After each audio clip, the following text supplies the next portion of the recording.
Shabbat Shalom, familia, bendiciones, bendiciones a todos. Es un gusto estar nuevamente con ustedes en este segmento Torah, un estilo de vida. Y como cada semana estamos contentos de estar en el día que el Creador hizo para cada uno de nosotros, el Shabbat, el día de descanso en el cual estudiamos, tomamos tiempo para estar con la familia, tomamos tiempo para aprender. Y créame, hay muchos maestros en este día, mucha gente que está enseñando. Yo solo soy el más pequeño de todos ellos, pero aquí estoy para compartir un poquito lo que he aprendido durante esta semana en el estudio de la porción de la Parashá. Es una porción bien interesante. Es una porción que habla acerca de la obediencia del Padre. Vemos cómo durante muchos años se ha hablado de el evangelio de la prosperidad. Y realmente sí encontramos un evangelio de la prosperidad. Realmente sí la Biblia habla acerca del evangelio de la prosperidad. Pero la prosperidad no está basada en cuánto nosotros damos para cuánto nosotros recibir, sino en la obediencia de nuestras vidas, en tener al Creador sobre todas las cosas, en que el Creador sea lo primero nosotros, en esforzarnos por cumplir su justicia, su bondad, y entonces Él, a través de su escritura, dice que nos va a dar paz, nos va a dar abundancia, nos va a dar prosperidad. Así es que el evangelio de la prosperidad sí existe, y es el evangelio de la Torah. Obedece Torah y serás próspero tú y toda tu casa. Lo vemos en Josué, por ejemplo, a donde le dice: mira, que te mando, que te esfuerces y seas valiente, no temas ni desmayes, porque yo estaré contigo y te haré prosperar tu camino en todo lo que tú hagas.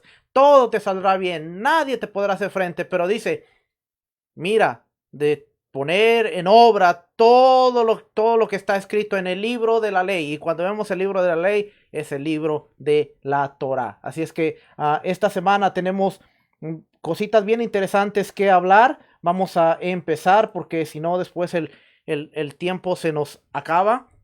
Rapidito, hoy vamos a estar tocando un poquito acerca de la Mishnah. Esta Mishnah de edición del Valle es la única que hay en español. So vamos a estar tocando un poquito, nada más les voy a estar leyendo un poquito de esta Mishnah. También tengo esta Biblia, se llama Biblia Tanaj, ah, Biblia Tanaj con comentarios. Hay algunas cositas bien interesantes. Por supuesto, muchos otros recursos que tenemos aquí. La Biblia en su contexto cultural. La Biblia en su contexto cultural. También hay algo interesante que quiero leerles de aquí. Y este comentario, muy recomendado por Maestro Rico Cortés, de IPB, del el comentario del contexto bíblico. Hay algo interesante que también quiero leerle. Como puede ver, hay un montón de cosas por donde quiera que he estado marcando. Así es que vamos a empezar entonces. Tengo otras cosas más por aquí, pero vamos a empezar. Por el momento son los recursos. Tengo logos con... se me olvidaba el principal de todos. Se me olvidaba el principal de todos. Este librito, El Tratado del Gran Rey. Un libro que trata de todo lo que es el libro de Deuteronomio. Vamos a estar viendo varias cosas interesantes hoy en la proyección acerca de este libro que he traducido, o más bien Google me hizo favor de traducir para poder compartir con ustedes. Así es que vamos a empezar. Hoy vamos a hablar de la porción 50. No le cambié aquí. Fíjese que me estoy dando cuenta que no le cambié. Porción 50 es Kitabó, cuando entres. Kitabó. La porción de la Torah se encuentra en el capítulo 26 de Deuteronomio, del versículo 1 al capítulo 29, versículo 9. La porción de los profetas. La porción de los profetas se encuentra en Isaías capítulo 60, versículo 1 y 2. Y la porción del Nuevo Testamento, del Brit Hadashah, de los Evangelios, cartas apostólicas, pacto renovado, como usted quiera llamarle, se encuentra en Lucas capítulo 24, versículo 44 al versículo 53. Algunas de las cosas que se hablan en esta porción: se habla sobre las leyes sobre las primicias y el diezmo. Se habla sobre el segundo diezmo. Se habla sobre el monte Ebal y el monte Girzón. Se habla sobre las bendiciones por la obediencia al pacto. Se habla también de las maldiciones por la desobediencia al pacto. Y se habla de la confirmación al pacto en Moab. Así es que Deuteronomio capítulo 26 dice: y sucederá que cuando entres en la tierra que Adonai tu Dios te da por herencia, tomes posesión de ella y habites en ella, tomarás las primicias de todos los frutos del suelo que recojas de la tierra que Adonai tu Dios te da, y las pondrás en una canasta e irás al lugar que Adonai tu Dios escoja para establecer su nombre. Y te presentarás al sacerdote que esté en funciones en esos días y le dirás: declaro hoy a Adonai mi Dios que he entrado en la tierra que Adonai juró a nuestros padres que nos daría. Entonces el sacerdote tomará la canasta de tu mano y la pondrá delante del altar de Adonai tu Dios. Y responderás y dirás delante de Adonai tu Dios: mi padre fue un arameo errante y descendió a Egipto y residió ahí, siendo pocos en número, pero ahí llegó a ser una nación grande, fuerte y numerosa. Y los egipcios nos maltrataron y nos afligieron y pusieron sobre nosotros dura servidumbre. Entonces clamamos a Adonai, el Dios de nuestros padres, y Adonai oyó nuestra voz y vio nuestra aflicción, nuestro trabajo y nuestra opresión. Y Adonai nos sacó de Egipto con mano fuerte y brazo extendido, y con gran terror, con señales y milagros. Y nos ha traído a este lugar, y nos ha dado esta tierra, una tierra que emana leche y miel. Ahora, he aquí, he traído las primicias de los frutos de la tierra que tú, oh Adonai, me has dado. Entonces las pondrás delante de Adonai tu Dios y adorarás delante de Adonai tu Dios. Versículo 11 dice: y te alegrarás tú y también el levita y el forastero que está en medio de ti por todo el bien que Adonai tu Dios te ha dado a ti y a tu casa. Dice: y te alegrarás tú y también el levita y el forastero que está en medio de ti por todo el bien. Oiga, dice, por todo el bien que Adonai tu Dios te ha dado a ti y a tu casa. Así es que encontramos aquí en esta parte ya los capítulos finales del libro de Deuteronomio.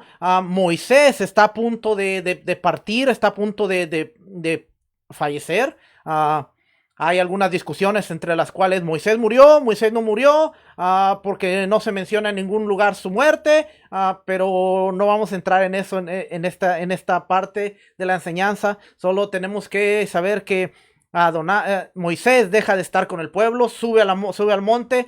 De hecho, Deuteronomio en algunas versiones dice que ahí es encontrado con su pueblo, o sea, haciendo referencia a que fallece, a que muere. Después en Judas vemos que dice que el enemigo, Hasatán, está luchando con el arcángel por el cuerpo de Moisés. Entonces hay muchas cosas en las que pudiéramos hablar, pudiéramos ver en cuanto a este tema, pero vamos a entrar al tema que tenemos el día de hoy. Así es que ese tema lo podemos dejar para después, junto con el tema de Hasatán que estoy preparando. Así es que vamos a ver, fíjese.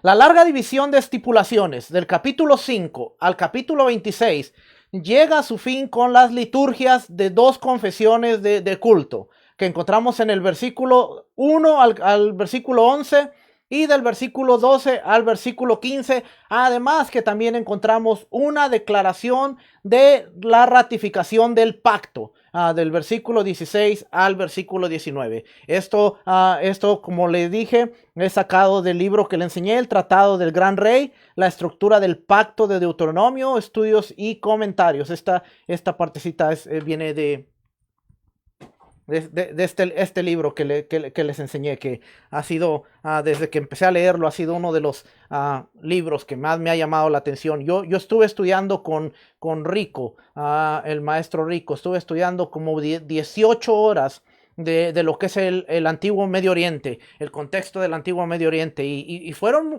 muchas horas, mucha información, muchas cosas, pero a medida que he empezado a estudiar un poco más los libros de la Torá, estudié este libro, Tratado del Gran Rey, he podido entender un poquito la construcción del libro de Deuteronomio, he podido entender un poquito la constitución del reino, que es la Torá, y ahora puedo ver la escritura desde una manera, desde una perspectiva diferente. Puedo entender que la Torá es tiene una legalidad aquí en la tierra, que a veces cometemos el error de descartarla, cometemos el error de llamarla doctrina, cometemos el error de tantas cosas por no entender, la importancia que tiene la Torá. La Torá no es una religión, la Torá no es un movimiento, la Torá es un estilo de vida, que si nosotros queremos vivir en paz, queremos vivir bien, queremos vivir protegidos por el rey, que queremos tener el sustento por el rey, entonces debemos entender lo que es un pacto y un convenio. Si nosotros entramos en el pacto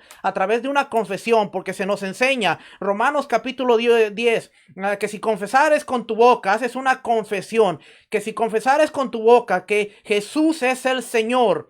Esto está hablando en un contexto de un convenio. El Señor es tu soberano, el Señor es el que está sobre ti. Y muchas veces no nos enseñan esto. Yo cometí el error de mucho tiempo no enseñarlo. Yo siempre decía, haz esta confesión para ser salvo. Pero lo que implicaba esta confesión era que si confesares con tu boca, hay una confesión, hay una legalidad de palabra, porque la misma escritura dice, el poder de la vida está en tu boca, de ella emana el bien y el mal. Cuando tú confiesas, dices, Jesús, no conocíamos a Yeshua en ese momento, o no lo conocíamos por su nombre, Yeshua, pero decíamos que si confesares que Jesús es el Señor, un convenio, Él es el que está sobre ti, Él es el Señor.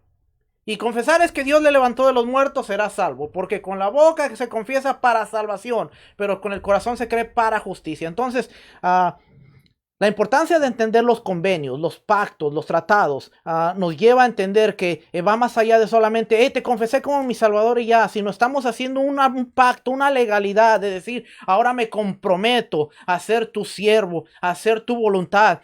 Juan capítulo 15 dice, si me amas, guarda mis mandamientos. Debe haber una reciprocidad, y es lo que vemos en esta porción de hoy, que cuando el pueblo trae sus primicias, trae sus diezmos, estamos viendo un ambiente de reciprocidad. El pueblo trae no por necesidad, el pueblo trae no porque sea su obligación, el pueblo trae porque está agradecido del cuidado, la protección, el favor y todo lo que el rey ha hecho sobre ellos. Y en cambio ellos expresan su gratitud de decir, traigo un tributo al rey. ¿Sabía usted que en el antiguo Medio Oriente el tributo era muy normal? El tributo a los reyes era muy normal. Cuando los reyes soberanos que tenían otras naciones debajo de ellos, ellos les pedían a estas naciones que trajeran tributos. Y aún los vemos en las películas. Usted ve películas como... no se me viene un nombre ahorita.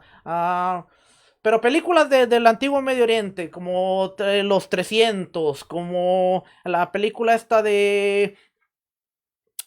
Ya se me olvidó la película esta de Brad Pitt cuando están en la guerra. Se me olvidó. Pero usted ve bien común que cuando el rey está sentado en su trono, no sé si usted lo ha notado, cuando el rey está sentado en su trono, de repente se oye que dice, el rey tal, y traen un tributo. No sé si usted ha notado, si no ha notado, empiece a notar esa peculiaridad. Cuando dice, y ahora viene el rey de tal nación, ¿por qué? Porque estos reyes eran los vasallos, eran los que estaban debajo de la protección de este gran rey. Y entonces él decía, tienen que traer tributo en señal de su agradecimiento, porque mi ejército los cuida, mi ejército los protege, porque están bajo mi protección y no hay naciones que puedan venir y atacarlos. Entonces en agradecimiento, y mayormente lo hacían en los cumpleaños, cuando cumplía años el rey, venían y traían un tributo.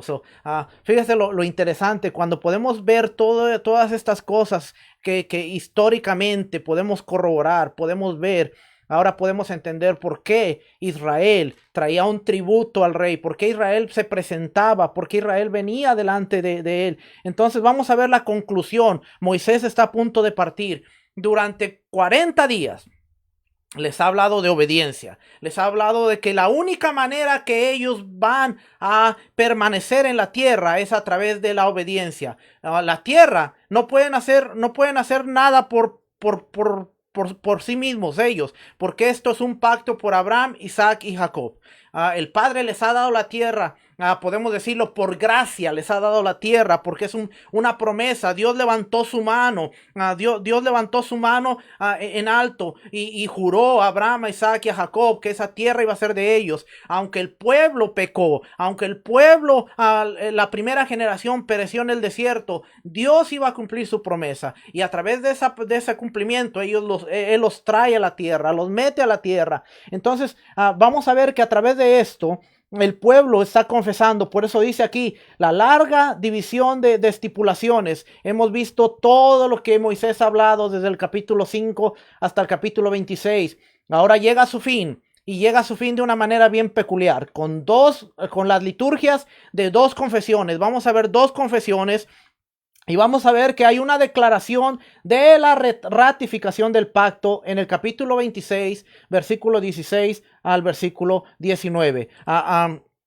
Así es, dice aquí el pastor José, todavía se tributa a los reyes, pero de otra manera. Claro, todavía ahora vemos ese mismo principio, lo vemos, no lo vemos como en la antigüedad, pero todavía vemos ese principio. Mire, hablando de los convenios, hablando de los contratos, algo que siempre me gusta a mí poner de ejemplo, y no solo a mí, sino que al Eterno, una de las cosas que el Padre nos ha dado es la figura del matrimonio, como a señal de su amor por Israel y como la señal del convenio. Dice, yo me casé con ellos. Él siempre pone la figura del matrimonio para que entendamos la relación del Padre con su pueblo. Siempre dice, yo me casé. Efesios dice, a maridos, amar a vuestras esposas como el Mashiach, como el Cristo, como Cristo amó a su iglesia. Siempre hay un paralelismo entre lo que es el matrimonio con la unidad entre Dios y el pueblo.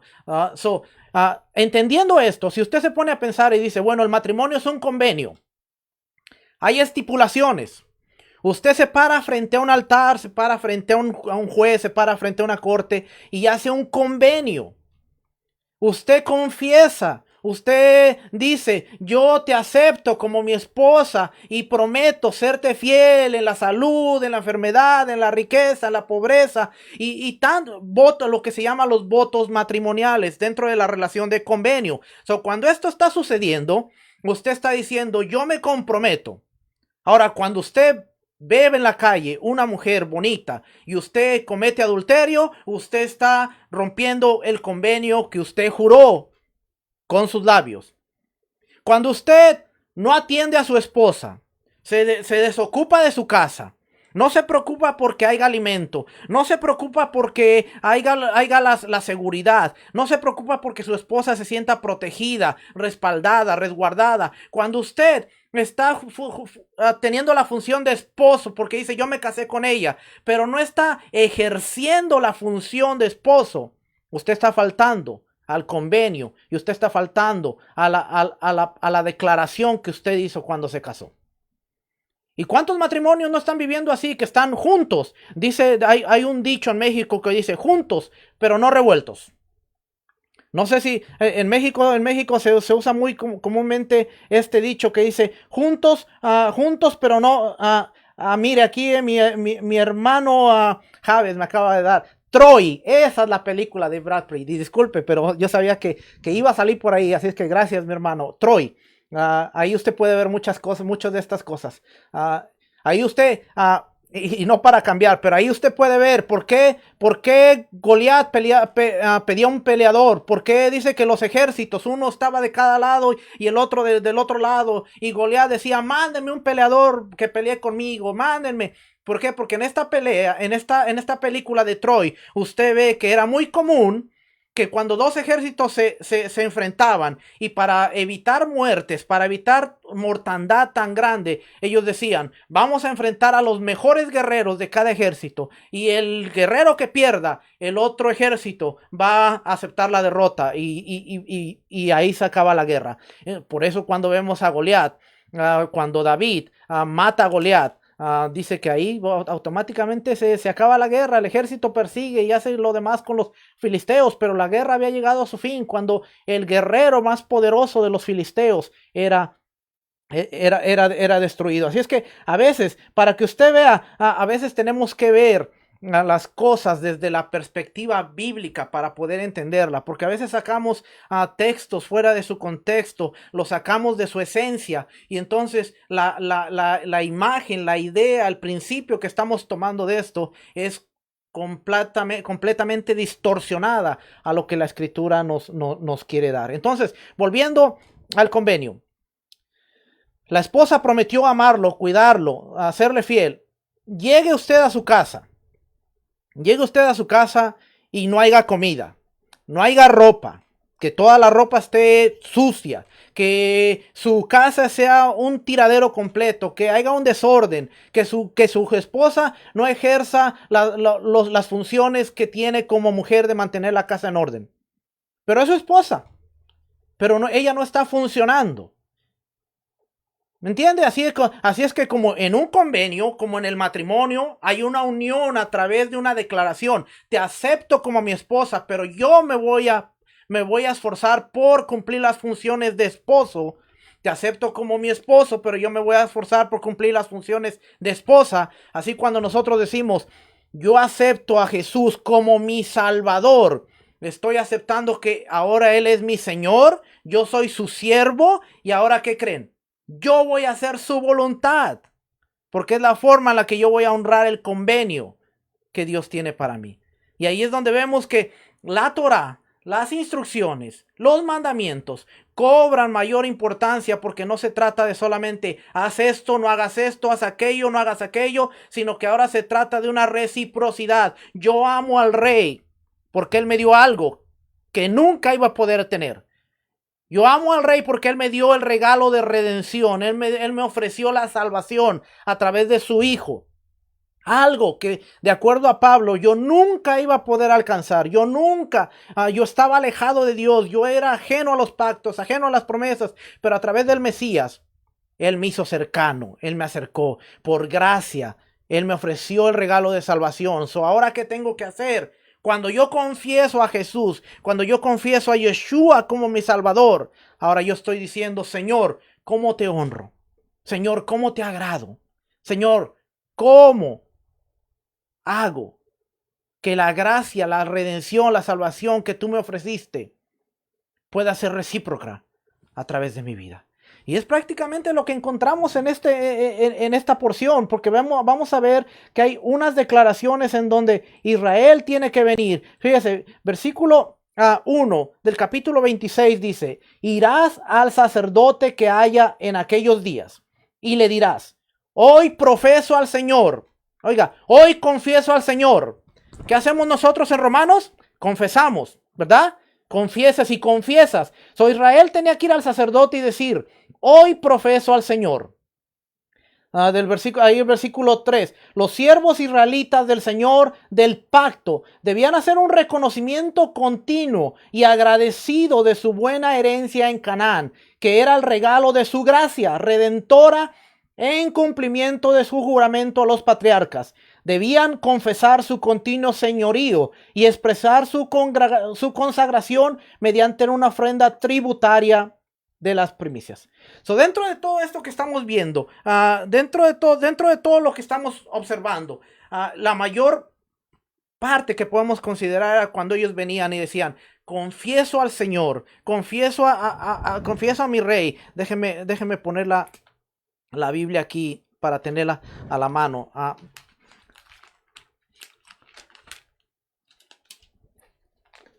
Capítulo 26.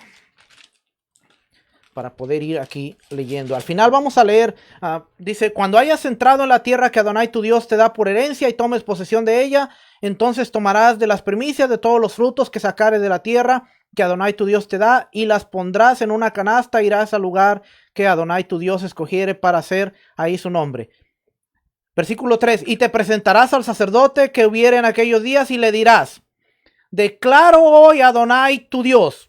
Oiga la declaración que tenían que hacer. Declaro hoy a Adonai tu Dios que he entrado en la tierra que juró Adonai a nuestros padres que nos daría.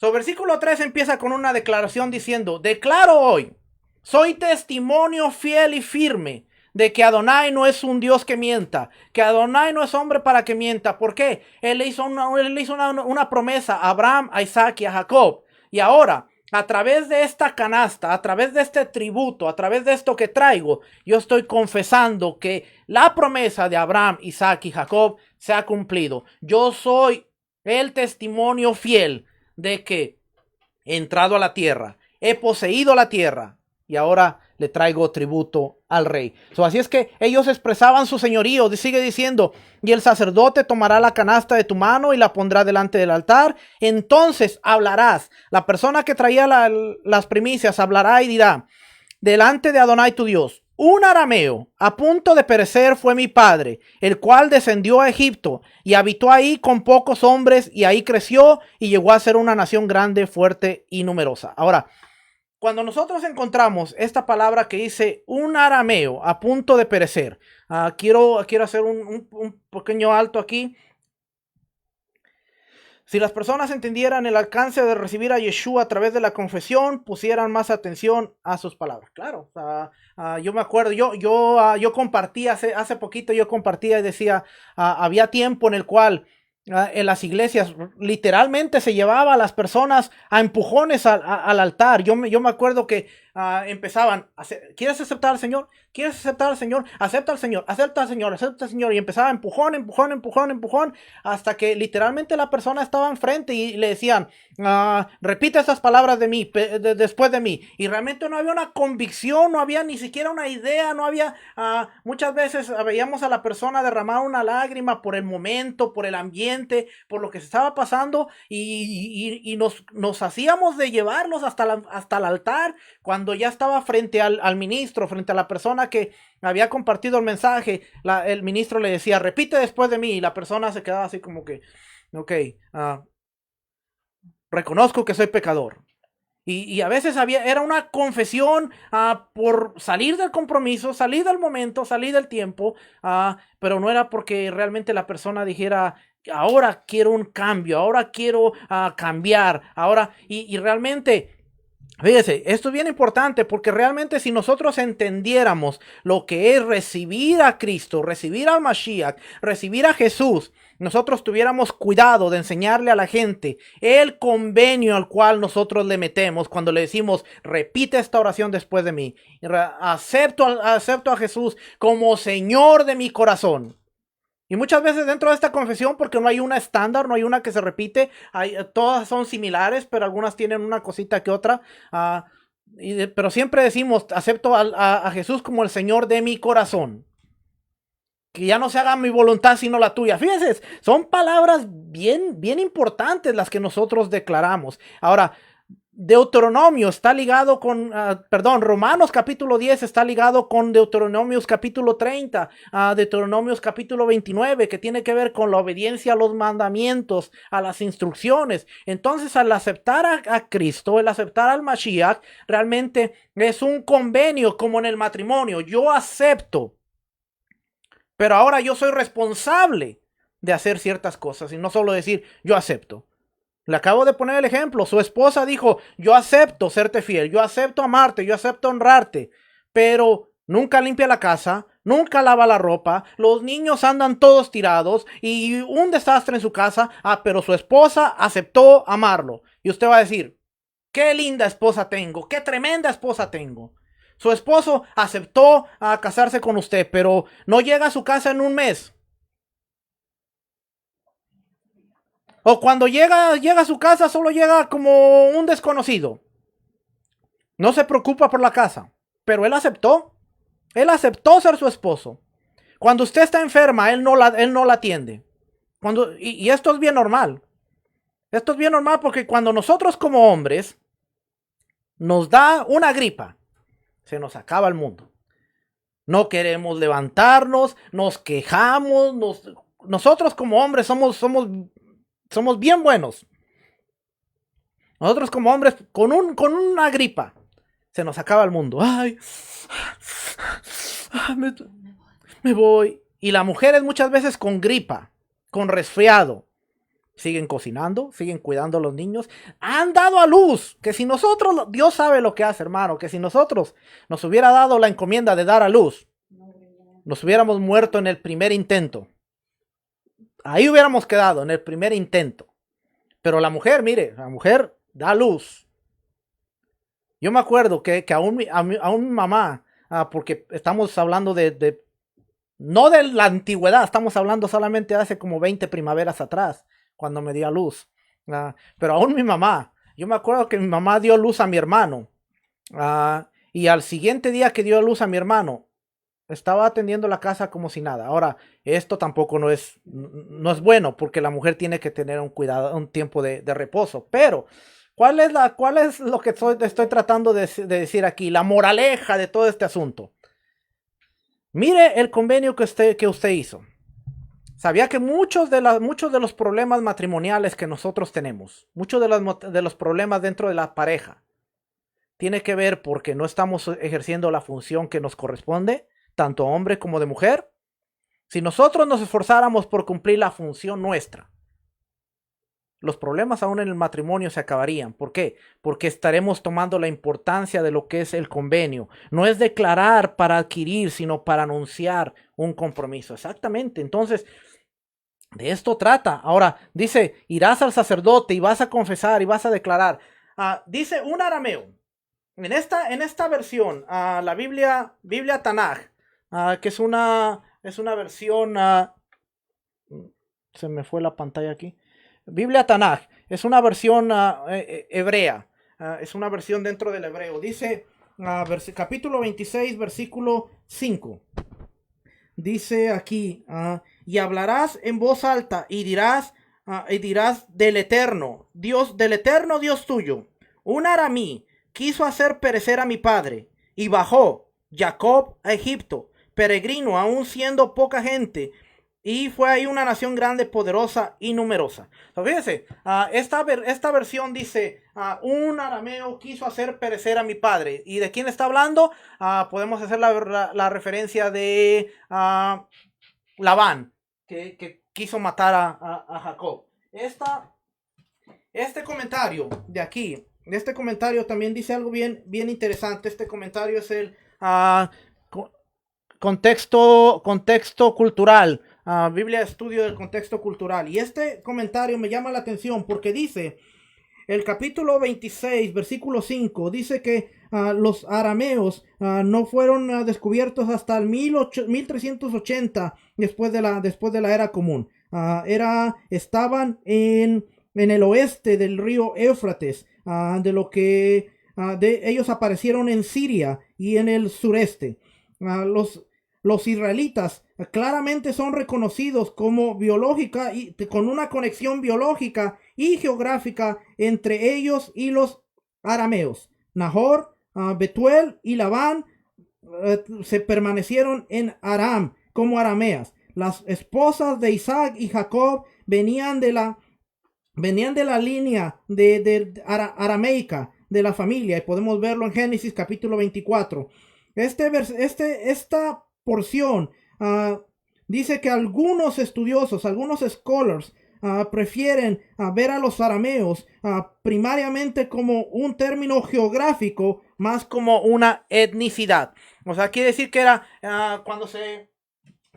cuando se está refiriendo a un arameo, está hablando más bien de la conexión geográfica que había, pero no la etnicidad, porque acuérdense que Abraham viene de la misma línea y él se separó, pero después Abraham manda a su siervo a que vaya a buscarle esposa a su hijo. ¿Y a dónde lo manda? A la misma región. Después Jacob huye y va a la casa de Labán y está en la misma región. Entonces siempre hay una conexión, pero más allá de una etnicidad, tiene que ver con algo geográfico, este fue el que les leí, creo que sí.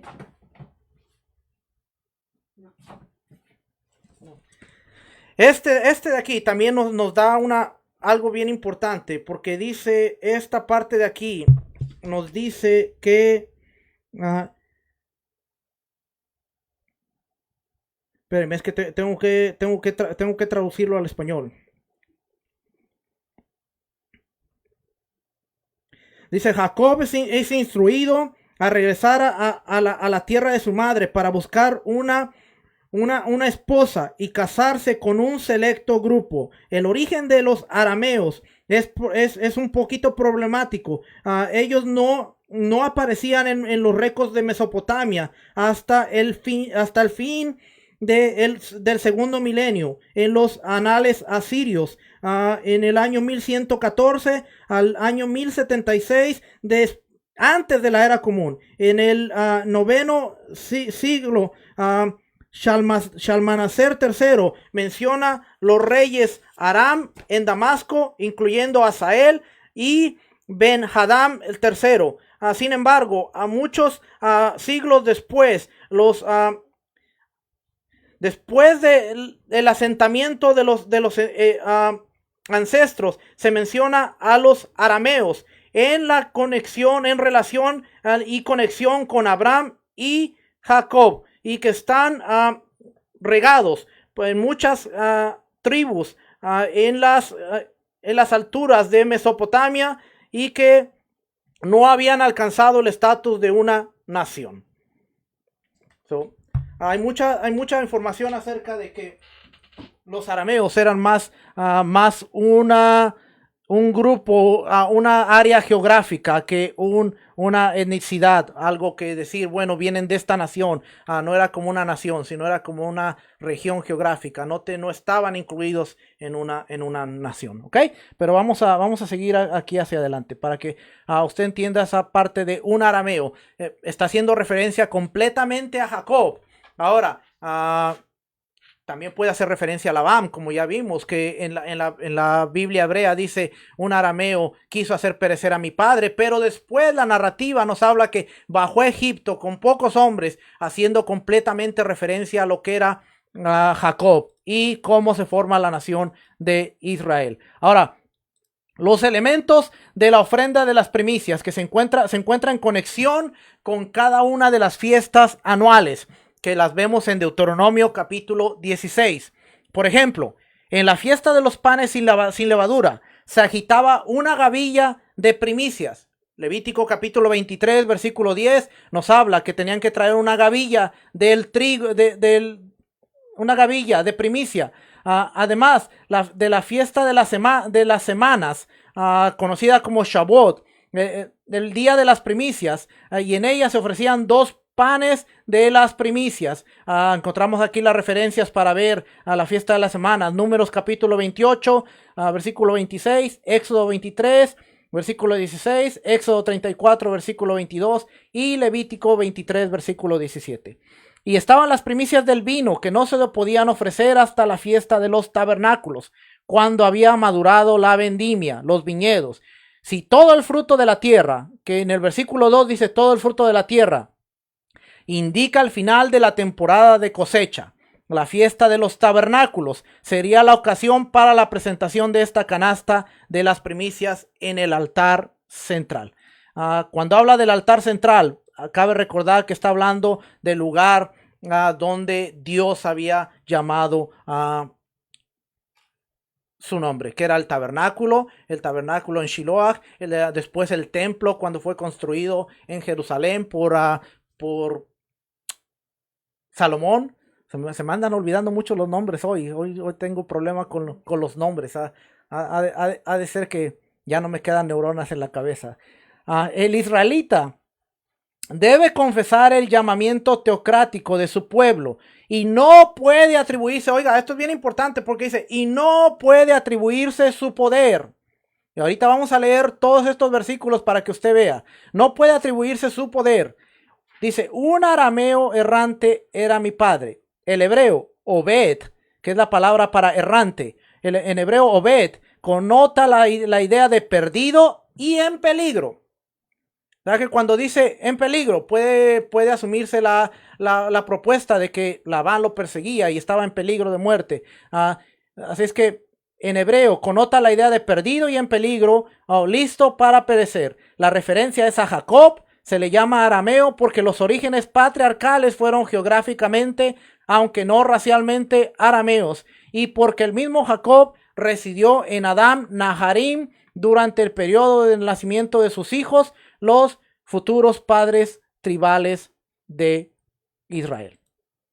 O sea que hasta la mayoría de las patriarcas, la mayoría de los 10 de los hijos, 11 de los hijos, incluyendo a Dina, nacieron en Aram, la tierra de Labán. Acuérdese que José, inclusive José había nacido ahí. Así es que 12 de los hijos de Jacob habían nacido aún en la tierra de Aram. Así es que cuando usted nace en cierta región, usted le dice, él es de tal lugar. Usted nace en Veracruz y le dicen, usted es veracruzano.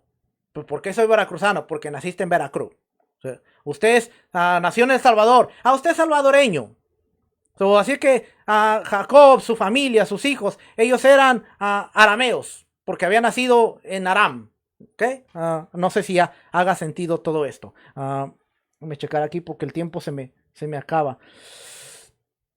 El relato conmemorativo de los actos redentores de Dios en el Éxodo y la conquista fue el amén confesional de Israel al propio relato de Dios de su favor hacia ellos en el prólogo histórico del pacto.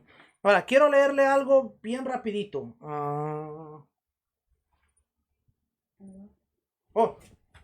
Tengo tanto libro aquí que ya no sé ni. Fíjese, la Mishnah del Valle. Para continuar, quiero leerle esta parte. Déjenme ver por aquí. La Mishnah en la página 144 dice, primicias, Bikurim. Dice, el precepto de las primicias se encuentra en Éxodo 23:19. Llevarás a la casa de Adonai tu Dios las primicias de los frutos de su suelo. Aunque el texto se expresa de forma general, la tradición restringía las primicias a las 7 especies: trigo, cebada, uva, higos, granadas, aceite, miel de dátiles, porque no era miel de abejas, sino miel de dátiles, por primicia. Por primicia se entiende el primer fruto brotado y apuntado en el árbol. Y aquí es donde viene el proceso, porque aquí nos está explicando el proceso. Dice, el dueño solía visitar a menudo su campo, y cuando descubría que un fruto, por ejemplo, un higo, comenzaba a madurar, le ataba una pajita, un cordón, para que sirviese de distinción.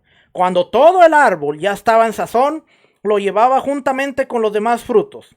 La ceremonia de su traslado al templo era de lo más típico y se describe en el capítulo 3, que vamos a leer aquí. El capítulo 3 dice, ¿cómo se separaban las primicias? Si uno desciende a su campo y ve que un higo o un racimo o una granada han comenzado a madurar, los ata con un junco y dice, estas son las primicias. Rabbi Shimon dice, no obstante, ha de volver a declarar las primicias después de que los frutos son arrancados del suelo. ¿De qué manera se llevaban las primicias a Jerusalén? Todos los pequeños pueblos de una circunscripción se reunían en la capital de la circunscripción. Pasaban ahí la noche en la plaza de la capital del distrito, sin que entrasen en sus casas, dormían a la intemperie. Muy de mañana el encargado decía, levantaos y subamos a Sión, a la casa de Adonai nuestro Dios. Los de las cercanías de Jerusalén llevaban higos frescos y uvas frescas. Los de las zonas alejadas, higos secos y uvas pasas. El buey iba delante con los cuernos recubiertos de oro y una guirnalda de olivos sobre el testuz. La flauta sonaba delante de ellos hasta que alcanzasen las proximidades de Jerusalén. Cuando llegaban a la cercanía de Jerusalén, enviaban mensajeros y coronaban sus primicias. Los gobernadores, prefectos y tesoreros salían entonces a su encuentro conforme a la dignidad de los que venían. Así salían aquellos. Los artesanos de Jerusalén se levantaban a su paso y les daban el saludo. Hermanos nuestros, habitantes de tal lugar, bienvenido seas. Toda la gente se acercaba, los saludaba y decían Shalom Aleichem.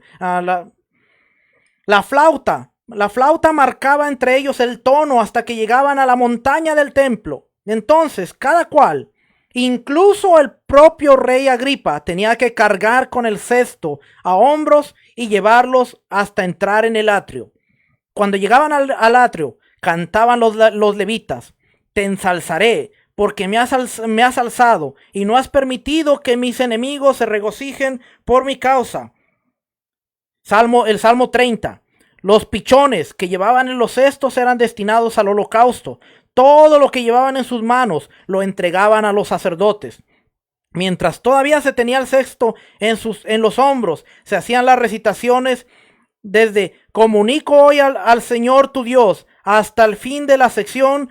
Dice: hasta un arameo errante era mi padre. Todo eso lo declaraban con el canasto en los hombros. Cuando llegaban un arameo errante era mi padre, bajaba el cesto de los hombros y lo cogía por los lados. El sacerdote colocaba su mano debajo de él y lo mecía ritualmente y recitaba desde un arameo errante era mi padre hasta terminar la sección. Lo colocaba luego al lado del altar, hacía una postración y salía. ¿Ve? Era una ceremonia.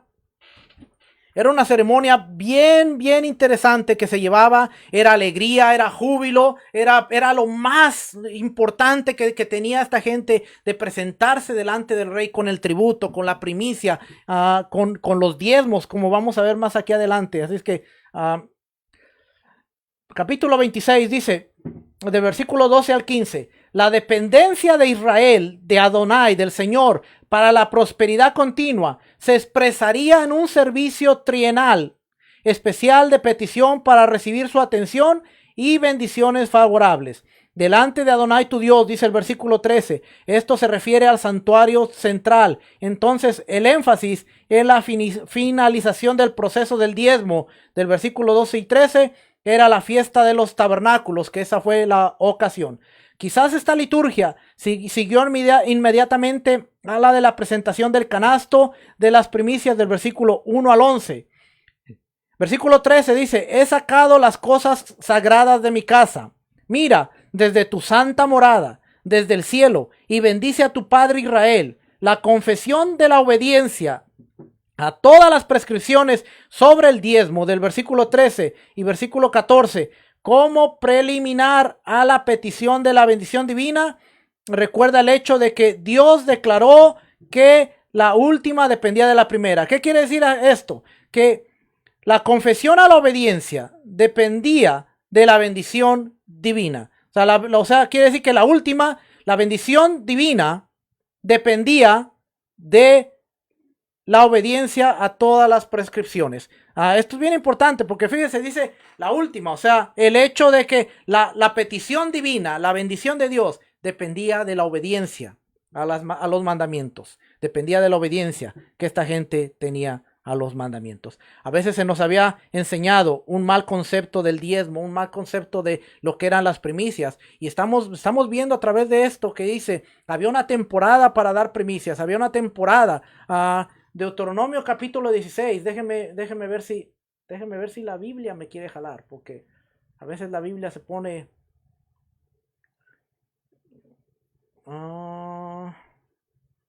vamos, Biblia, no me dejes. Deuteronomio capítulo 16. Vamos a ver. Déjame ver si le puedo poner aquí la Biblia. Ahí está. Fíjese, nos está hablando la fiesta de la Pascua. Y nos está hablando a la fiesta. Aquí empieza la fiesta, o más bien la primicia. Nos está hablando la fiesta de Pentecostés. 7 semanas, Shavuot. Nos está hablando de la fiesta de los tabernáculos en el capítulo 13. Y todo esto es importante. ¿Por qué? Porque en el versículo 16 del capítulo 16 nos dice: 3 veces al año se presentará todo hombre tuyo delante de Adonai tu Dios en el lugar que haya escogido en la fiesta de los panes sin levadura, que incluye Pascua, panes sin levadura y primicias. Se presentaban primicias. En la fiesta de Pentecostés se presentaban primicias. Y en la fiesta de los tabernáculos, que se presentaban primicias. Una era la primicia de la cebada, la primicia del trigo en Shavuot, y la primicia de los frutos de los árboles en tabernáculos. Dice: 3 veces se presentará todo hombre tuyo delante de Adonai tu Dios en el lugar que haya escogido en la fiesta de los panes y levadura, en la fiesta de Pentecostés y en la fiesta de los tabernáculos.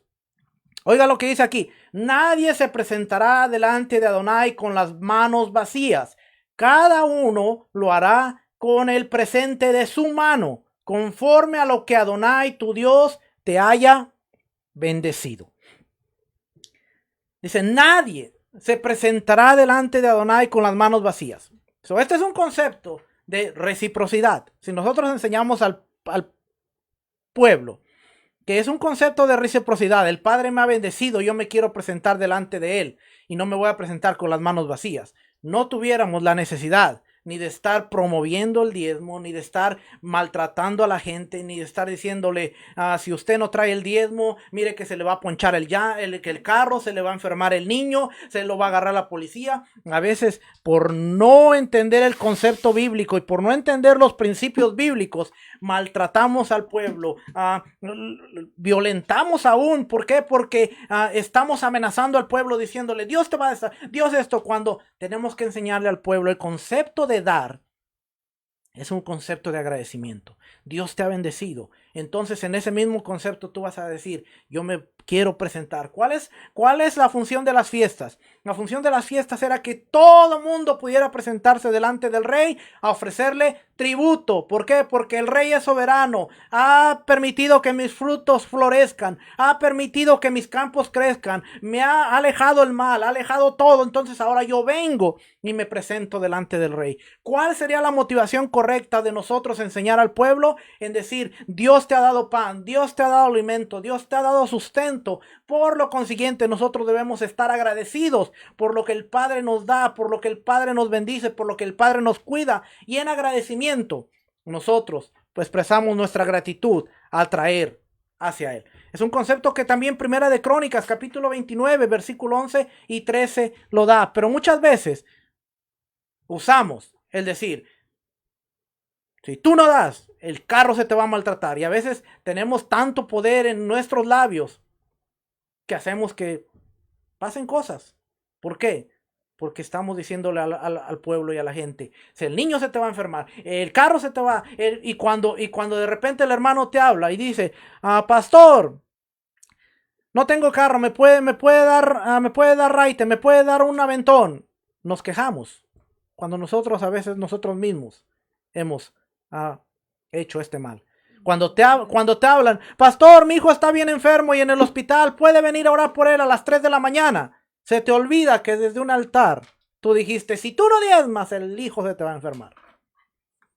¿Por qué? Porque de alguna manera estamos maldiciendo al pueblo, cuando realmente la actitud correcta a través de la escritura, es decir, hermanos, el concepto de la protección, el concepto de la justicia, el concepto de la bondad de Dios, es que Él nos ha prosperado, Él nos ha bendecido, y en esa misma actitud nosotros tenemos que venir y dar.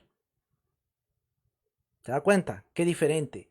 Qué diferencia es poder venir y hacer esto. Vamos a leer el capítulo 26, porque quiero entrar al versículo 16 y 19, pero que antes de eso quiero leer esta parte para que usted la vea de una manera diferente.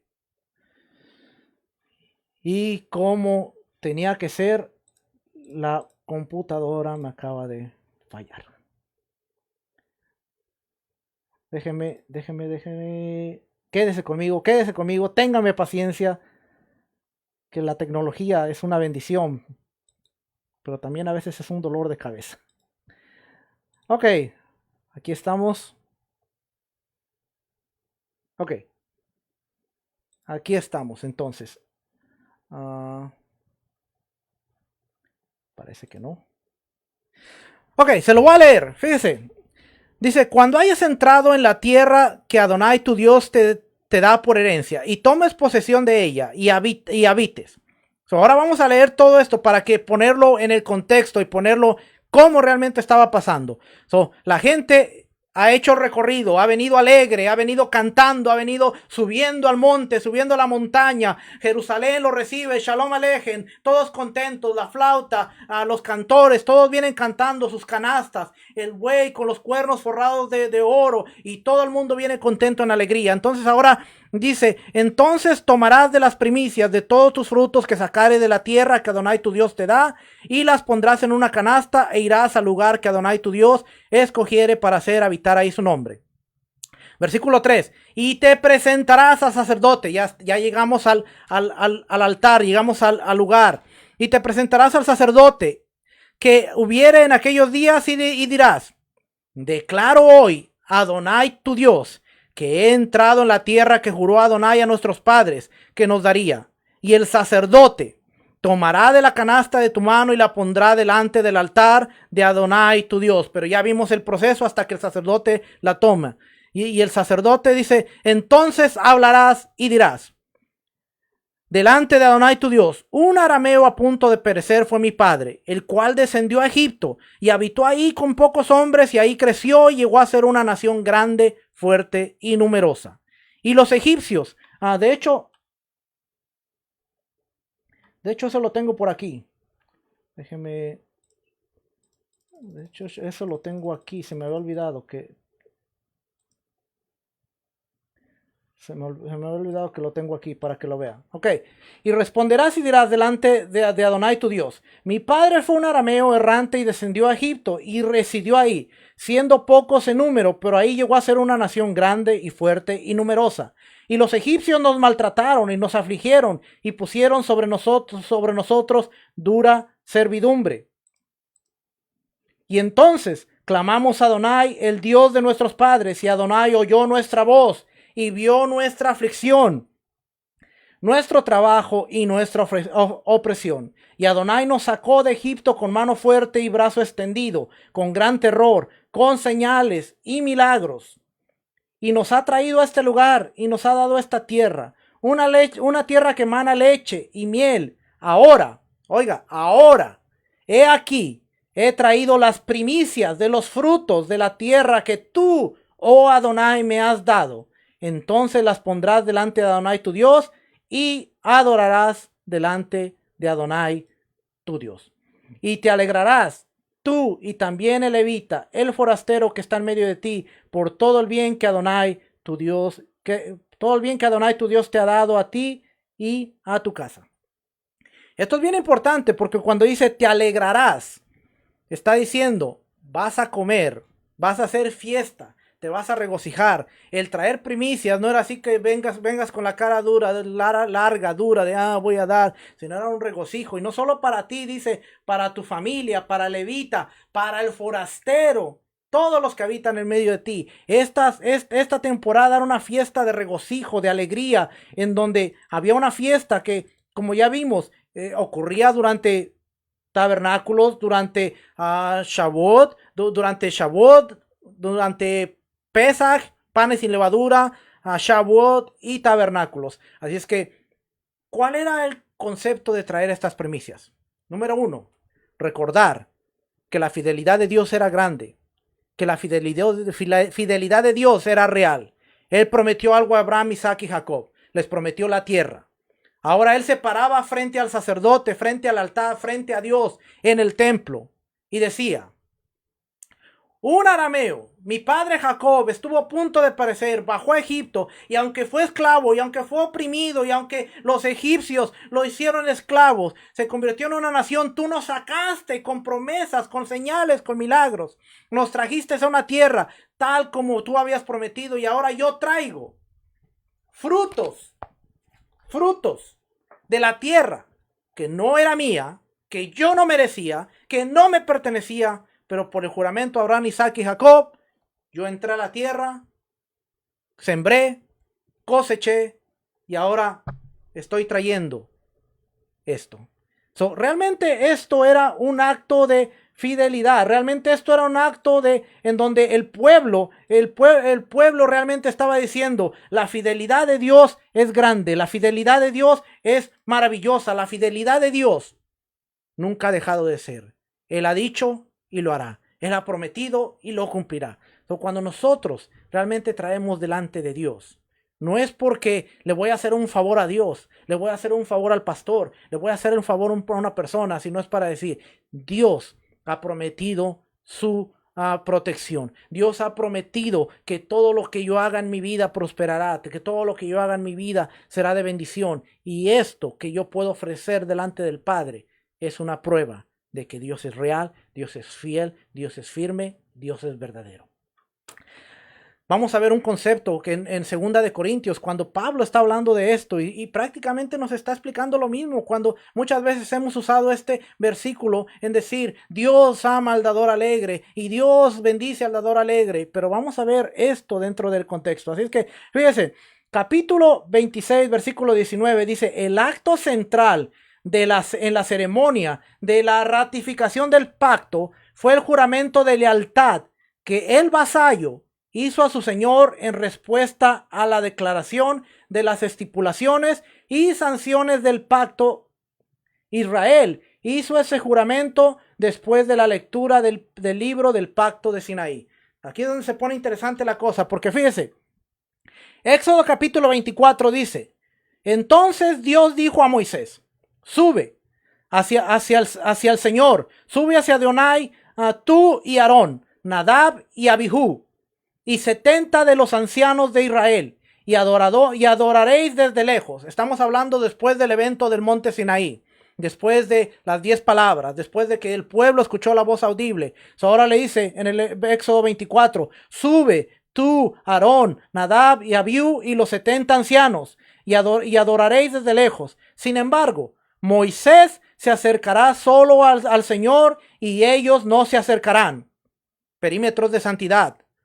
Que si no entendemos el templo, no vamos a entender qué está pasando aquí. Si no entendemos qué está pasando aquí, no vamos a entender qué está pasando en el templo. Y vamos a caer en el error de decir, ahora podemos entrar al lugar santísimo a través de Jesús. Pero ese es otro tema que dice, y Moisés vino y contó al pueblo. Y Moisés vino y contó al pueblo todas las palabras del Señor y todas las ordenanzas. Y todo el pueblo respondió a una voz y dijo, oiga, todo el pueblo respondió a una voz y dijo, haremos todas las palabras que el Señor ha dicho. ¿Qué dice? Haremos. ¿Qué pasa cuando el ministro está diciendo, promete serle fiel, prometes honrarla, promete respetarla, prometes amarla? Y usted dice, sí, acepto. ¿Se da cuenta? Ahora el pueblo de Israel está diciendo, y todas las palabras, dice, haremos todas las palabras que el Señor ha dicho. Y Moisés escribió todas las palabras del Señor, levantándose muy de mañana, edificó un altar al pie del monte, con 12 columnas para las 12 tribus de Israel, y envió jóvenes de los hijos de Israel que ofrecieran holocaustos y sacrificaron novillos como ofrendas de paz al Señor. Oiga, porque aquí es donde viene importante, dice, Moisés tomó la mitad de la sangre y la puso en vasijas y la otra mitad de la sangre la roció sobre el altar. Luego tomó el libro del pacto y lo leyó a oídos del pueblo y ellos dijeron, todo lo que el Señor ha dicho haremos y obedeceremos. Entonces Moisés tomó la sangre de los machos, de los novillos, tomó la sangre y la roció sobre el pueblo y dijo, he aquí la sangre del pacto que el Señor ha hecho con vosotros según todas estas palabras. ¿Se da cuenta? Tomó la sangre y dice, roció sobre el pueblo y sobre el libro. Hizo una conexión entre el pueblo y entre el libro. A través de la sangre hizo una conexión. Porque el pueblo dijo, él leyó las instrucciones donde dijo, ustedes harán, esta es su responsabilidad. Esto es su compromiso. Y el pueblo dijo, todo lo que él ha dicho, haremos y obedeceremos. Y la sangre es un indicador que une la confesión del pueblo, haremos y obedeceremos con las estipulaciones del pueblo, del contrato, de la ley. ¿Qué dijo Yeshua? ¿Qué dijo Jesús cuando se encontraba con sus discípulos? Y levantó la copa y dijo, esta es la sangre del nuevo pacto, que es derramada por todos vosotros. La sangre no solo fue para decirte eres salvo, sino la sangre era un indicador de que ahora nuevamente teníamos conexión con las instrucciones del Padre. El pueblo se había perdido, se había descarriado, había adulterado, había pecado y ya no había una conexión, se había roto el pacto. Un macho, un animal ya no podía restaurar la conexión, pero ahora tenía que ser derramada una sangre que iba a ser rociada sobre nosotros para que hubiera una conexión de nuevo al pacto de Sinaí. Espero que usted esté entendiendo esto desde una perspectiva diferente, porque a veces decimos, y cada fin de mes, esto se habla mucho en las congregaciones, cuando hay una galletita y hay un vasito de jugo, y decimos, esta es la sangre en mi pacto derramada por todos ustedes, pero nos olvidamos de esta parte de Éxodo, que solamente es la conexión. Cada que decimos la sangre de Jesús, la sangre de Yeshua fue derramada, fue para no solamente porque era pecador y esa sangre me limpió. No, esa sangre hizo una conexión. Por eso Jesús dice, me amas, guarda mis mandamientos, porque mi sangre va a ser derramada para que haya una conexión entre tú y el pueblo. Yo espero que usted se esté gozando con esto. Fíjese, Deuteronomio capítulo 29 dice, y ahora Israel debe hacer lo mismo en las llanuras de Moab. ¿Cómo se reflejan estos versículos? Deuteronomio 29:10 dice, oiga el lenguaje que está hablando aquí. Dice, hoy estáis todos vosotros en presencia del Señor vuestro Dios. Oiga, dice, están todos ustedes en presencia del Señor vuestro Dios. Y empieza diciendo, vuestros jefes, vuestras tribus, vuestros ancianos y vuestros oficiales, todos los hombres de Israel, vuestros pequeños, vuestras mujeres y el forastero que está dentro de tus campamentos. ¿Quién dice que solamente las instrucciones y el pacto eran para los judíos? Aquí claramente dice el forastero que está dentro de tus campamentos, desde tu leñador hasta el que saca tu agua, para que entréis en el pacto con el Señor tu Dios. Oiga, ¿vio? Para que entréis en el pacto con el Señor tu Dios y en su juramento que el Señor tu Dios hace hoy contigo, a fin de establecerte hoy como su pueblo y que Él sea tu Dios, tal como Él te lo ha dicho y como lo juró a tus padres, Abraham, Isaac y Jacob. Oiga el versículo 14, oiga, porque aquí es donde se pone bueno. Y no hago solo con vosotros este pacto y este juramento, sino también con los que están hoy aquí con nosotros en la presencia del Señor nuestro Dios y con los que no están hoy aquí con nosotros. ¿A qué se refiere? Dice, con los que están aquí y con los que hoy no están aquí. Eso quiere decir que si tú estás leyendo este versículo, si tú estás leyendo esta parte, tú estabas en el monte Sinaí. Porque dice el Padre, yo estoy haciendo juramento con vuestros jueces, vuestros ancianos, vuestros niños, vuestras mujeres, todos los que están aquí, pero también todos los que no están aquí se agregarán a esta parte. Pero ¿qué es el pacto? Dice que hay un juramento de que tú serás pueblo, Él será tu Dios. Ahora, ¿cómo sellamos este pacto? A través de la sangre que fue derramada, a través de Yeshua. Por eso es importante reconocer que Yeshua es el que nos ha dado la gracia, es el que nos ha dado la redención, es el que nos ha dado la conexión. Pero más allá de decir, la sangre me limpia de todos pecados, la sangre, y muchas veces cometemos aún el error, hermano, de decir, aplico la sangre de Cristo sobre mi carro, aplico la sangre de Cristo sobre mi negocio, aplico la sangre de Cristo. Mire, no entendemos el lenguaje de lo que la sangre era. La sangre era un indicador de la conexión entre la obediencia del pueblo y Dios. Pero por no estudiar, andamos aplicando la sangre hasta debajo de la cama.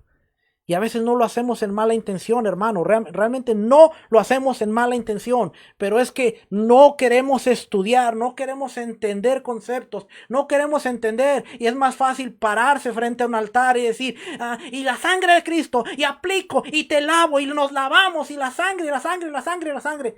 ¿Cuál era la función de la sangre? ¿Cuál era la función de la sangre aquí? ¿Rociarte?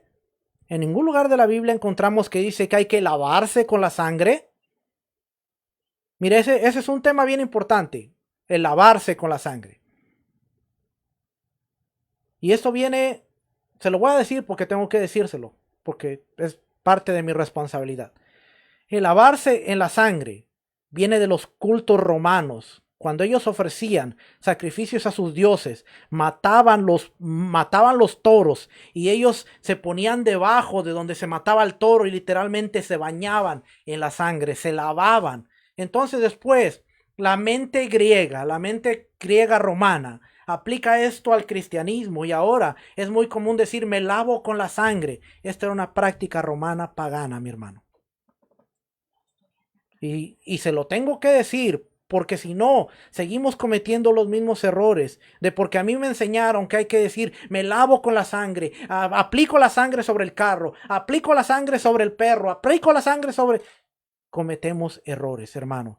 Y mi responsabilidad es decirle, esto es el contexto, esto es de donde viene. Su responsabilidad es tomarlo o desecharlo y decir, este tipo está loco y no sabe. Pero yo estoy saliendo de la responsabilidad de decírselo. Así es que, bien importante, que aquí dice, y versículo 14, y no solo con vosotros este pacto y este juramento, sino también con los que están hoy aquí con nosotros, con los que están aquí hoy con nosotros en la presencia de nuestro Dios, y con los que no están hoy aquí con nosotros. Todo esto viene del tratado del gran rey, la estructura del pacto, como 20 páginas que leí, traduje y tuve que sacar para poder entender todo esto. Dice, el Señor exige la consagración del pacto. Versículo 16, consagración del pacto. Hoy has declarado que el Señor es tu Dios. Versículo 17. Israel confiesa que se someten a Yahweh, a Adonai como su Dios, para ser obedecidos de acuerdo con toda su santa voluntad. Y el Señor te ha declarado hoy que eres pueblo, que eres su pueblo peculiar. Versículo 18. El Señor los reconoce bondadosamente como su pueblo y garantiza las bendiciones del pacto a los fieles. Garantiza las bendiciones. Así es que las primicias, el diezmo, y pudiéramos hablar un montón del diezmo, porque el diezmo, vemos que el diezmo habla de 2 diezmos anualmente, en el año primero, en el año segundo, en el año tercero. El diezmo no se llevaba al templo, el diezmo era para el forastero, para la viuda, para el huérfano. Se tenía que dejar en el campo para que ellos vinieran, tomaran, comieran. En el año tercero, en el año sexto, en el año séptimo no se presentaba diezmo porque la tierra no producía, la tierra no se sembraba, había que dejarla descansar. Entonces, entender el concepto del diezmo es bien amplio, porque ¿cuál diezmo estamos hablando? Porque ahora se dice el diezmo, pero cuando hay una persona en necesidad dentro de las congregaciones, ¿dónde está la iglesia para decir, aquí hay alimento? Porque Malaquías dice traer los diezmos al alfolí y hay alimento en mi casa hasta que sobreabunde. Pero no dice haga en mi casa solamente para los sacerdotes, sino haga en mi casa para el pueblo. Entonces, como puede usted ver, el alfolí era un edificio en donde se mantenía todo tipo de suministros para la viuda, para el huérfano. A hablar del diezmo realmente nos podemos dar cuenta de que el enfoque en sí no era el diezmo. El enfoque en sí no era las primicias. El enfoque en sí era el reconocer la reciprocidad de venir delante del rey y decir, yo no merecía nada. Es más, mi padre estaba a punto de morir, mi padre estaba a punto de perecer, baja a Egipto, se vuelve esclavo con toda la nación, son esclavos, ellos claman al Dios soberano, al Dios fuerte, y el Dios soberano y fuerte muestra sus maravillas, muestra sus señales, los saca con prodigios, señales, los trae a la tierra, una tierra que no merecíamos, nos introduce en la tierra, siembro en la tierra, nos da la habilidad de cosechar y ahora estoy frente a ti, rey, para decirte, tú eres soberano, tú eres fiel y tú eres mi sustento, por lo tanto yo traigo en reciprocidad. ¿Se da cuenta qué diferente es presentar el diezmo y la ofrenda desde esta perspectiva de reciprocidad que amenazar, que estar tirándole al pueblo? Hermano, ¿el diezmo es bíblico? Claro que el diezmo es bíblico, aunque no haya templo, aunque no esté el lugar donde Dios dijo que había que llevarlo, aunque no esté el lugar, el principio de reciprocidad no ha cambiado. Si tú eres recíproco, tú vas a venir delante del rey y vas a dar una ofrenda de amor y vas a decir, yo vengo delante de ti. El viudo, la viuda, el viudo que trabaje, la viuda, el huérfano, el menesteroso, no han dejado de existir, están allá afuera. Pero a veces decimos, no, es que en el sistema del cristianismo no, era un abuso, ahora ya no hay que dar. ¿Acaso no hay huérfano? ¿Acaso no hay viuda? ¿Acaso no hay personas que necesitan de nosotros? ¿Acaso no hay ministros? ¿Acaso no hay personas sinceras que pasan tiempo estudiando la escritura que merecen? La semana pasada veíamos cómo Rab Shaul está usando el ejemplo del bozal en el buey. ¿Por qué? Porque el buey era digno de su salario, de comer. Así es que si usted tiene una persona que lo está alimentando, una persona que lo está sosteniendo espiritualmente, debe de ser recíproco con esa persona. ¿Sabe? Yo tengo maestros, Rico Cortés, Walter Agosto, yo tengo maestros que, para serle sincero, mire, y le voy a ser bien sincero, yo tengo una membresía con los dos. Es muy pocas las veces, por falta de tiempo, es muy pocas las veces que yo me meto a los sitios de ellos. Pero yo tengo la membresía en donde yo tengo que pagar por descargar, por el material, por esto. Si yo tuviera una actitud envidiosa, orgullosa, yo diría, pues si yo no uso el material, ¿por qué estoy pagando? Pero no se trata no se trata del material, se trata de la reciprocidad, de entender que estos hombres se tardaron 5 o 6 días, se tardaron horas en hacer una presentación que está ahí para que yo la descargue. Y a veces digo, pero ¿por qué tanto esta membresía? ¿Por qué me están pidiendo tanto al mes? Créame que si yo entro a los sitios 2, 3, 4 veces al mes de ellos, que vendría siendo una vez a la semana, es mucho. Y no porque no quiera, sino porque no tengo tiempo, hermano. Después de 50 horas de trabajo, el tiempo que me queda para estudiar es, mire, bien poquito. Así es que yo no tomo esa actitud de decir, pues si ni lo ocupo, pues si ni entro, pues si ni... Entonces, ¿para qué voy a estar, para qué voy a estar ahí dando, para qué voy a estar ahí pagando algo que no me hace falta y que no necesito? Pero es reciprocidad. Yo no tengo mi compromiso con ellos, sino tengo mi compromiso con el Padre, con el Eterno. Y yo digo, mire, acaba de pasar el curso del templo. Y no le estoy diciendo estas cosas para que vea, yo, sino para que usted vea la reciprocidad. Acaba de pasar el curso del templo. Yo bien hubiera podido decir, ok, yo pago la inscripción del templo y aquí lo vemos mi esposa y yo. Pero en reciprocidad a estos hombres, yo pagué por mi persona y pagué por mi esposa para que ella entrara. Que podía entrar a través de mis mi acceso, sí. Pero nuevamente no se trata del costo, se trata de la retribución. Mire, $60 por un curso que ofreció Rico Cortés, cuando dio más de, no sé ni cuántos videos, ya perdí la cuenta, cuando dio un montón de material, cuando dio un montón de cosas. $60 yo lo hubiera pagado por una clase. Pero a veces no somos recíprocos. Y el Eterno nos está enseñando a través de esta porción que no se trata de lo que tú traes, sino cómo tú lo traes. La reciprocidad. No se trata de cuánto diezmo voy a dar, sino la actitud de decir, mi Dios es fiel, mi Dios es poderoso, mi Dios me ha sustentado y en regocijo yo lo voy a traer. El simple hecho de abrir los ojos cada mañana y decir, Modean y lefaneja, te doy gracias, te agradezco, Rey viviente, que ha regresado mi alma a mí, vale cualquier cosa. El simple hecho de abrir los ojos y decir, wow, Padre, estoy vivo. Wow, respiro.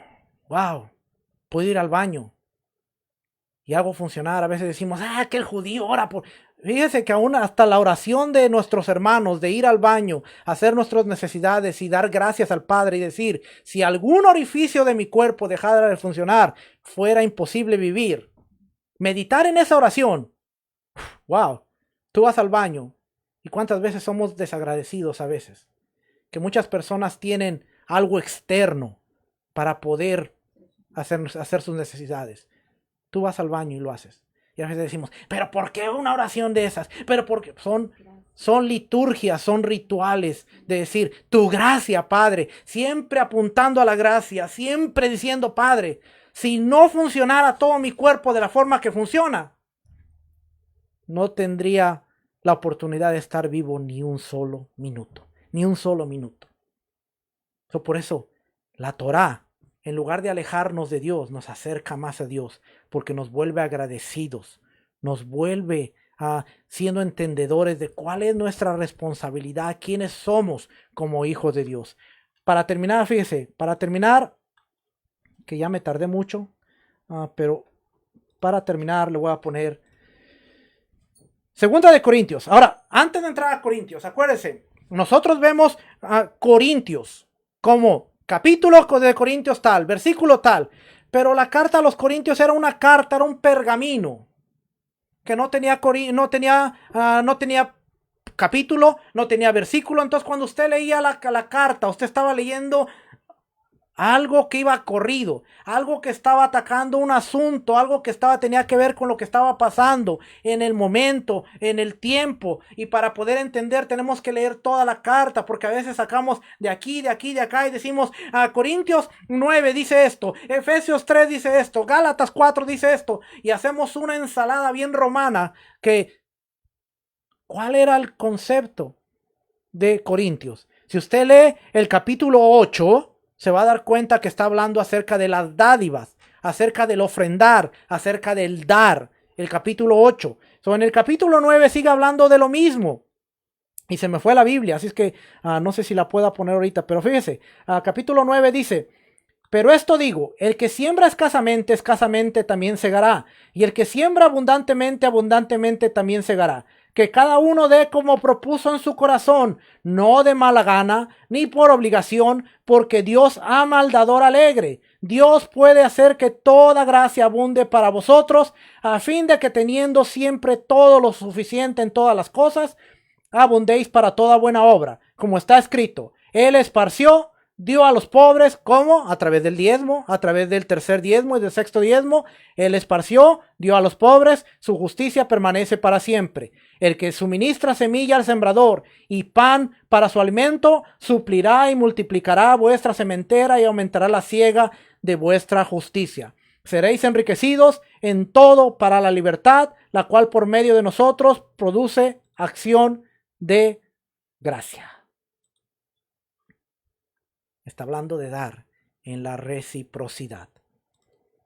Nuestro estilo de vida testifica nuestro valor de creencias.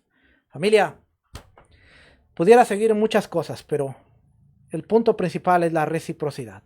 ¿Por qué Dios quiere que el pueblo se presente delante de Él 3 veces al año y traiga primicias y no venga con las manos vacías? Porque tiene que reconocer: Dios es soberano, Dios es fiel, Dios no miente, Dios me ha bendecido, y porque Dios me ha bendecido y por obediencia a su convenio. Ahora ya entendió el convenio, entendió la sangre, y porque Yeshua dice: esta es la sangre en el nuevo pacto. No hizo el pacto diferente, simplemente lo renovó. ¿Por qué? Porque allá era un macho, era la sangre de un macho, de un ovillo, de un toro. Aquí es la sangre del sumo sacerdote, que fue el que te selló para que tú dijeras: acepto al Señor como mi Señor, y todo lo que Él diga, haré. Y todo lo que Yeshua, todo lo que Jesús dijo es: yo no he venido a dar mi voluntad, yo no he venido a hacer mi voluntad, sino la de mi Padre que está en los cielos. La doctrina no es mía, sino es de aquel que me mandó, y por lo tanto la doctrina del reino de Dios y la doctrina de Jesús y la doctrina de los apóstoles se llama Torah y convenio en la obediencia. Familia, Shabbat Tov, bendiciones. Espero que este video sea de bendición para cada uno de ustedes. Puede compartirlo si usted quiere. Puede suscribirse a la página de YouTube, a nuestras páginas. Chris Martínez, algo nuevo para ti. También está la página de YouTube, Asamblea Profética Berea. Ahí usted puede encontrar mucha información. Que el Eterno les bendiga, que el Eterno les guarde, que el Eterno haga resplandecer el rostro sobre cada uno de ustedes. Les conceda de su shalom, y nos estaremos viendo la próxima semana. Familia, shalom, bendiciones.